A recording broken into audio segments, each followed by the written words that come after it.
আসসালামু আলাইকুম দর্শক, আমি নাঈম ইসলাম আপনাদের সামনে আবার আরও একটি ভিডিও নিয়ে হাজির হয়েছি। সবাইকে আমার চ্যানেলে স্বাগতম। আজকের ভিডিওটি হচ্ছে এই যে আমাদের বাংলাদেশের বর্তমানে একটা বিশৃঙ্খলা অবস্থা সৃষ্টি করতেছে এই হিন্দু জনগোষ্ঠী, এবং হিন্দু জনগোষ্ঠী বলতে তাদের ভিতর থেকে একটা অংশ, হিন্দুরা না, হিন্দুদের ভিতর থেকে একটা গোষ্ঠী, একটা সংগঠনের মানুষের অল্প কিছু এখন এই বিষয়টা নিয়ে ভারত দেখতেছে, মাতামাতি করতেছে। তাদের বিভিন্ন নেতা বিভিন্নভাবে বিবৃতি দিতেছে এবং কেন্দ্রীয় সরকার তারা বলতেছে নাকি দেশে সংখ্যালঘুদের উপরে নাকি বাংলাদেশের মুসলমানরা হেনস্থ করতেছে এবং তাদের মন্দিরগুলো নাকি ভাঙতেছে। আসলে দেখেন, বাংলাদেশের হিন্দু সম্প্রদায়রা, সংখ্যালঘু যারা আছে তারা অত্যন্ত ভালো আছে ভারতের চাইতে। ভারতে বিভিন্ন সময় মুসলমানদের উপরে অত্যাচার করে তারা, বিজেপি সরকার। বিভিন্ন সময় ভারতের অনেক রাজ্যে আছে যেখানে গরু জবাই করতে দিতেছে না, এবং আজমির শরীফ যেটা মুসলমানদের একটা সুন্দর স্থাপনা, আজমির শরীফ, সেখানে তারা বিভিন্নভাবে তৎপরতা চালাইতেছে হিন্দুরা। তারপর বিভিন্ন মসজিদকে কেন্দ্র করে সেখানে মন্দির বানাইতেছে। এরকমের বিভিন্ন জায়গায় তারা বিশৃঙ্খলা করতেছে, কিন্তু এইগুলো নিয়ে তাদের কোনো মাথা ব্যথা নাই। তাদের মাথা ব্যথা হচ্ছে বাংলাদেশ নিয়ে। তো এ সম্পর্কে মমতা বন্দ্যোপাধ্যায়, যিনি একটা রাজ্যের মুখ্যমন্ত্রী, তিনি কি বলছে চলুন শুনে আসি। বাংলাদেশ ইস্যুতে যা বললেন মমতা। পশ্চিমবঙ্গের মুখ্যমন্ত্রী মমতা বন্দ্যোপাধ্যায় বলেছেন, বাংলাদেশি ইস্যুতে কেন্দ্রীয় সরকারের সিদ্ধান্ত সাথে থাকবে, কেন্দ্রীয় সরকার যে সিদ্ধান্ত দিবে তিনিও তার সাথে একাত্মতা প্রকাশ করবে। হিন্দুসত্তার টাইম হিন্দুস্তান টাইম তাদের এক প্রতিবেদনের জানিয়েছেন, বৃহস্পতিবার 28শে নভেম্বর বিধানসভায় মমতা বন্দ্যোপাধ্যায় বলেন, বাংলাদেশের পরিস্থিতি খুবই বাংলাদেশে নাকি খুবই উদ্বেগজনক পরিস্থিতি আছে।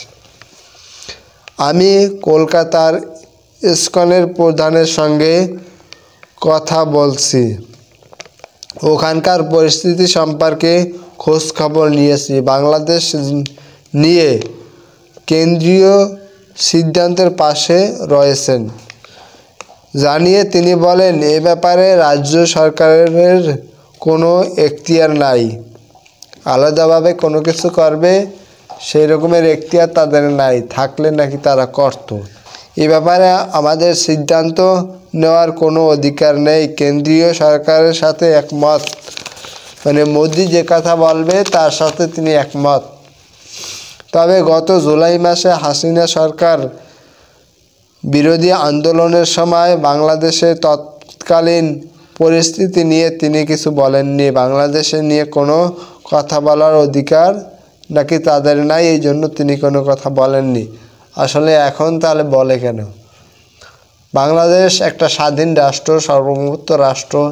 এখানে কোনো রাষ্ট্র যে তারা কোনো কথা বলবে পক্ষে নিয়ে, এর কোনো এখতিয়ার কোনো রাষ্ট্রের নাই, কিন্তু তারা কিন্তু বলতেছে। এখানে হিন্দু সম্প্রদায় যারা আছে তারাও বাংলাদেশি, মুসলমান যারা আছে তারাও বাংলাদেশি, যারা অন্য ধর্মাবলম্বী আছে তারাও বাংলাদেশি। তাদের সুখ দুঃখ সব বাংলাদেশ সরকার দেখবে। এখানে ভারত দেখতেছি বিভিন্নভাবে মাতামাতি করতেছে, ওটা আলাদা দেশ, বা তিনি বলতেছে যে বাংলাদেশ আলাদা দেশ। খুব ভালো কথা, যা বলার ভারত সরকার বলবে, ভারত কেন্দ্রীয় সরকার বলবে। তবে কোনো অসহায় মানুষ যদি বাংলার দুয়ারে খটখট করে, সেক্ষেত্রে আমরা আশ্রয় দেব। তাহলে আপনারা রোহিঙ্গাদের কেন আশ্রয় দেন না? তখন তো আপনারা কোনো আশ্রয় দেন না। আর এখন খুব দরদ উতলিয়ে পড়তেছে। কয়েকদিন আগে একজন হিন্দু একটা মেয়েকে তারপরে মারিয়ে ফেলাইছে, তখন তো ভারত সরকার কোনো প্রতিক্রিয়া দেখায় নাই। ভারতের বিজেপির হাতেই তো খুন হয়েছিল। এবং আওয়ামী লীগের আমলে বিশ্বজিৎ হত্যা করেছিল, সেখানে তো আপনারা কোনো উদ্বেগ জানান নাই। তো এখন কেন এত উদ্বেগ? কারণ এক্ষেত্রে রাষ্ট্র সঙ্গের অঙ্গীকার রয়েছে, রাষ্ট্রর সাথে নাকি অঙ্গীকার রয়েছে। কেউ যদি উদাস হয়ে আসেন সেক্ষেত্রে পার্শ্ববর্তী এলাকা তাকে সম্মান জানাবে। অর্থাৎ এখানে সম্ভবত আওয়ামী লীগ সরকারের সভানেত্রী, তাকে বোঝানো হয়েছে তিনি বাংলাদেশে চলে গেছেন, এখন ভারতে আছেন, তাও অবৈধভাবে তাকে সম্বোধন করা হয়েছে সম্ভবত। তাকে যেহেতু তারা আশ্রয় দিয়েছে। আসলে দেখেন, এই ভারত কিন্তু বিভিন্নভাবে, এই মমতাদি তিনি ভারতের একজন মুখ্যমন্ত্রী, তাকে আসলে মুসলমানরা অনেক ভালো জানতেন এবং তিনি মুসলমানদের পক্ষে অনেক কথা বলেছেন। তার রাজ্যে সম্ভবত মুসলমানরা কোনো শান্তিতে বসবাস করতেছে, কিন্তু তিনি অনেক ভালো মানুষ। কিন্তু তিনি যে এই পক্ষে নিলেন কেন্দ্রীয় সরকারের, আসলে এটা তো ঠিক না। কারণ একটা রাষ্ট্র, বাংলাদেশ স্বাধীন একটা রাষ্ট্র, এখানে যাই হবে তারা সিদ্ধান্ত করবে। এখানে হিন্দু, বৌদ্ধ, খ্রিস্টান সবাই এক হয়ে বসবাস করবে। এই যে পুরোহিত, এই যে সাবেক ইসকনের নেতা, তাকে যে গ্রেপ্তার করছে, এখানে হিন্দু এই জন্য তাকে তো গ্রেপ্তার করে নাই, তার বিরুদ্ধে অসংখ্য অভিযোগ আছে। বর্তমানে যেই অভিযোগগুলো বের হইতেছে, এতে তো তাকে আরও আগেই অভিযোগ করা উচিত ছিল। ইসকনের নেতারা যেগুলো বলতেছে, এই আইনের হাতে তো তাদেরই সোপর্দ করা উচিত ছিল, কিন্তু তারা যেহেতু সোপর্দ করে নাই, এজন্য এরও একটা বিচার হওয়া উচিত। তো এই যে কাজগুলো বিভিন্ন সময় দেখি বিভিন্ন মাদ্রাসা হুজুররা করতেছে, কিন্তু সেইটা তো ভাইরাল হয়ে যায়, বলৎকার করে বিভিন্ন সময় বিভিন্ন মাদ্রাসা হুজুররা, কিন্তু সেইটা ভাইরাল হয়। কিন্তু এই পুরোহিত তিনি যে বলৎকারগুলো করছে, এটা তো ভাইরাল হইল না। আসলে এদেশে সবচাইতে নির্যাতিত আগে ছিল মুসলমানরা, এখনও দেখতেছি মুসলমানরাই।